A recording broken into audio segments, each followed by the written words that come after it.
Hi friends, மாயா சீனு சீரியலை பற்றி தான் நம்ம இந்த வீடியோக்குள்ளே பார்க்க போகிறோம். வாங்க நம்ம வீடியோக்குள்ளே போகலாம். ரகரம் கார்த்தி போட்டு அடித்து வெளுத்து வாங்கியிருந்தாங்க. அப்போ புவனேஸ்வரி சொல்கிறாங்க, இங்கே பாரு, உன் பொண்ணு இந்த மாதிரி இருந்துட்டு இருந்தா அவன் எப்படிலாம் பண்ண போகிறான் அப்படிங்கும்போது என் பொண்ணை பற்றி பேசுகிறதுக்கு எந்த உரிமையும் உனக்கு கிடையாது அப்படிங்கவும், ஆமாம் உன் பொண்ணு தான் இப்போ உன் கூட இல்லை அப்படி இருக்கும்போது நீ எதுக்காக அவளை பற்றி கவலைப்பட்டு அப்படின்னு சொல்லவும், என்ன சொல்லிட்டு இருக்கிற, என் பொண்ணு என் கூட இல்லாமல் இருக்கலாம், ஆனால் என் பொண்ணுக்கு ஏதாவது ஒரு பிரச்சனை ஆளாக இருக்கிறது நானாக தான் இருப்பேன். என் பொண்ணு பக்கம் நம்மளை நீ தலை வச்சு கூட படுக்கக்கூடாது. அதுக்கப்புறமா உன்னை நான் என்ன பண்ணுவேன்னு தெரியாது. இப்போ தான் நான் உன்னை விட்டுட்டு போகிறேன். அதுக்கப்புறமா என் பொண்ணுக்கிட்ட நீ வாழாட்டுன்னு உன் கதையை முடிச்சுட்டு தான்டா போவேன் அப்படின்னு சொல்லிட்டு ரகுராம் ஆவேசத்தோடு அங்கேருந்து கிளம்பி வராங்க.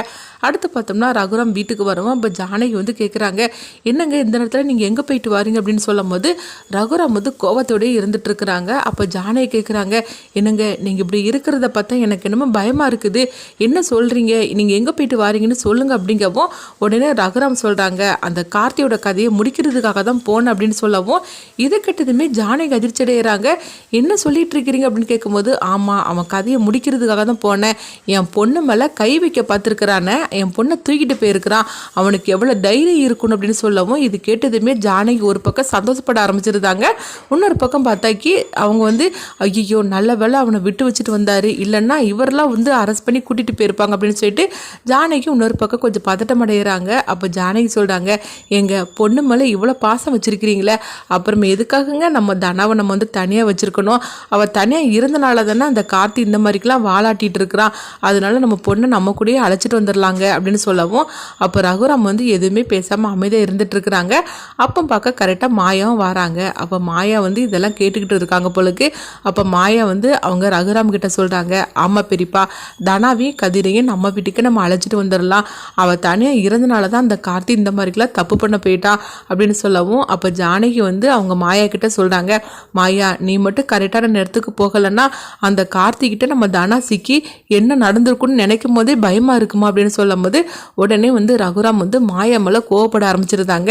இது எல்லா பிரச்சனைக்கு காரணம் இவா தானே அப்படிங்கும்போது, என்ன பெரியப்பா சொல்கிறீங்கன்னு கேட்கும்போது, ஆமாம் உன்னால தான் என் பொண்ணு இன்னைக்கு இந்த அளவுக்கு கஷ்டப்பட்டுட்டு இருக்கிறா, நீ மட்டும் அன்னைக்கு கார்த்தியை பற்றினா உண்மையை சொல்லிட்டு அந்த கல்யாணத்தை நிறுத்திருந்தேன்னா சரியாக இருந்திருக்கும், ஆனால் உன் இஷ்டப்படி அந்த கதிருக்கு போய் கல்யாணம் பண்ணி வச்சுட்டியே, அது எனக்கு சுத்தமாக பிடிக்கல அப்படிங்கவும், உடனே ஜானகி சொல்கிறாங்க, ஏங்க கதிர் இப்போ நம்ம பொண்ணை சந்தோஷமாக தானே பார்த்துருக்குறான், அவன் என்ன நம்ம பொண்ணை என்ன கஷ்டப்படுத்தவே செய்யதான், உண்மையை சொல்ல போனால் அவன் தனாவுக்காக தன்னுடைய கதை முடிஞ்சால் கூட அவன் பேசாமல் தான் இருப்பான், அந்த அளவுக்கு நம்ம தனாவை உயிருக்கு உயிராக அவன் பார்த்துருக்குறான், அதனால தானே தனா கதிரை விட்டு வரமாட்டேன்னு சொல்லிட்டு கதிருக்கு கூடயே போயிட்டா, அப்போமாவது உங்களுக்கு தெரிய வேண்டாமா, அப்போ கதிர் நம்ம பொண்ணை எவ்வளோ சந்தோஷமாக வச்சுருக்கிறான்னு, அவன் என்ன தப்பு பண்ணனா, நம்ம வீட்டு பையங்க, அவன் நம்ம பொண்ணோட வாழ்க்கையை காப்பாற்றுறதுக்காக தானே அவன் கழுத்தில் தாலி கட்டுனா, மற்றபடி அவன் எந்த தப்புமே பண்ணலையே அப்படின்னு சொல்லவும், இப்படிலாம் சொன்னதுமே ரகுராம் எதுவுமே பேசாமல் அமைதியாக இருக்கிறாங்க.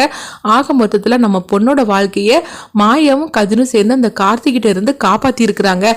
அப்படி இருக்கும்போது நீங்கள் இவங்க ரெண்டோரு மேலேயும் கோவப்பட்டு இவங்க ரெண்டோருட்டையும் நீங்கள் பேசாமல் இருக்கிறது நல்லதாங்க அப்படின்னு சொல்லி நீங்கள் கொஞ்சம் யோசனை பண்ணி பாருங்க அப்படிங்கிறாங்க. தனாவை மட்டும் நம்ம வீட்டுக்கு அழைச்சிட்டு வந்துட்டோம்னா அந்த கார்த்தி தனா பக்கம் வரவே மாட்டான், என்ன இருந்தாலும் சரி தான், நம்ம கொஞ்சம் பயத்தோட தானே இருக்கணும் அப்படின்னு சொல்லவும், உடனே ரகுராம் எதுவுமே பேசாமல் அமைதியாக இருக்கிறாங்க. அப்போ ஜானகியும் மாயாவும் அங்கேருந்து போகவும், உடனே ஜானகி மாயாவோட கையை பிடிக்கிறாங்க.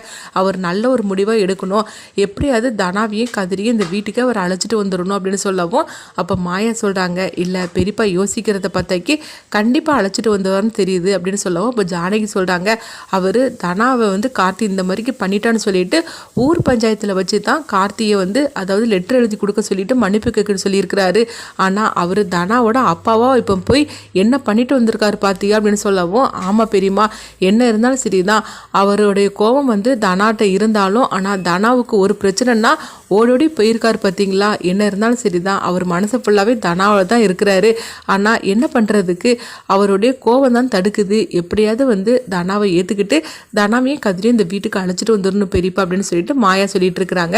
இங்கே பார்த்தோம்னா மகாலிங்கத்தை தான் காட்டுறாங்க. மகாலிங்கம் புவனேஸ்வரி வீட்டுக்கு போகிறாங்க.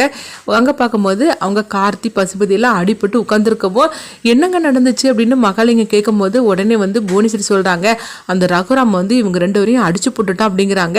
இது கிட்டதுமே மகாலிங்கம் அதிர்ச்சி அடைகிறாங்க. கேட்குறாங்க, என்னங்க உங்களுக்கு போய் இந்த மாதிரிக்கு ஒரு நிலமை, அந்த ரகுராம் வந்து கோபமாக இருக்கிறானே தவிர தான் பொண்ணு மேலே எவ்வளோ பாசம் வச்சிருக்கிறான், அவனுக்கு எவ்வளோ இது இருந்தால் இப்படி நம்ம தம்பியை போட்டு அடிச்சுட்டு போயிருப்பா அப்படிங்கவும் உடனே என்ன தம்பி நல்லா வலிக்குதா அப்படின்னு சொல்லி கேட்கும்போது கார்த்தி வந்து கொஞ்சம் தயவு செய்து பேசாமல் இருக்கிறீங்களா அப்படின்னு மகாலிங்கத்துக்கு மேலே கோவப்பட்டுட்டு இருக்கிறாங்க.